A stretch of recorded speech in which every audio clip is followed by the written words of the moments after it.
Okay, so here we're going to do chapter 15, problem 78. And we've got a 0.2 pound ball being tossed against a wall, and it's going to strike at B. And we're actually given in this case that coefficient of restitution, and we're given that it's 0.5. And we want to determine the speed of the ball or the marble after it rebounds off the wall. Okay, so we're going to get that part, we're going to have that come off of the wall. So remember that the coefficient of restitution is going to look at our ratios of our velocities after the fact divided by that ratio of the velocities before the fact. So first, we're going to have to go back and utilize the kinematics equations. Just like what we've seen before, everything builds on itself. So we can't get away from kinematics equations. We just can't do it. So we've got a projectile motion equation here. So we want to look at, we're going to have to figure out time. We're going to have to figure out our velocity, because basically what we're trying to figure out and what we're going to try and do is we want to calculate the velocity that's hitting where the ball or the marble hits at B. And we're going to have it in both directions. We're going to have it in its X and Y direction, because we're on that 60-degree angle of the incline of the wall. I'm going to have to know my velocity, that velocity vector. So let's look at it. So now let's look at what's happening at B. So we figured out the time, so I can do my velocity equation for my y. So we can actually use my kinematic equations to get my velocity at y, and we can solve that my velocity at y is the negative 6.84 feet per second squared, or feet per second.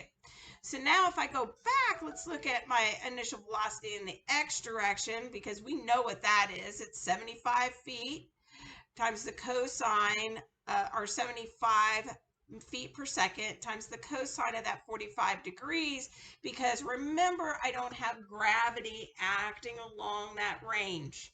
So we know what it is in the x component. We started off with that 45-degree angle, and so now we can come in and plug these things in, and we can find the velocity at y.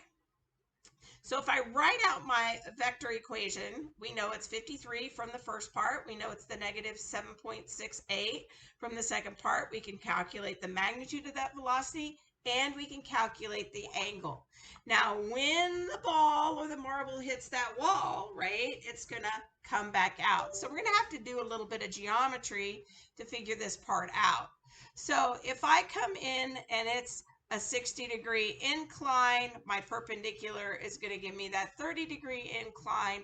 We're going to solve for that angle, and we have already figured out this angle coming from our velocity equation.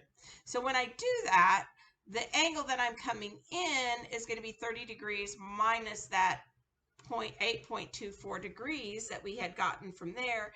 And now I can do my velocity, or my momentum before is equal to my momentum after.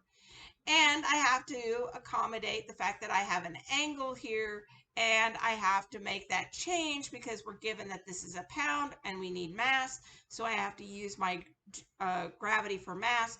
And so I can solve for the velocity times the cosine of phi, that's going to equal our 19.82. So now let's kind of take a step back here. How are we going to find phi? Well, that's where our coefficient of restitution comes into play. So we know that it was given to us in the problem of 0.5. We plug in our components that we have, and then we solve for phi, and we find out that phi is 51.4 degrees, and now we can go in and we can solve for our velocity at B. So giving you a way to actually tackle the problem, that we can actually look at it and we can actually solve and end up with what the velocity is after it comes off of the wall.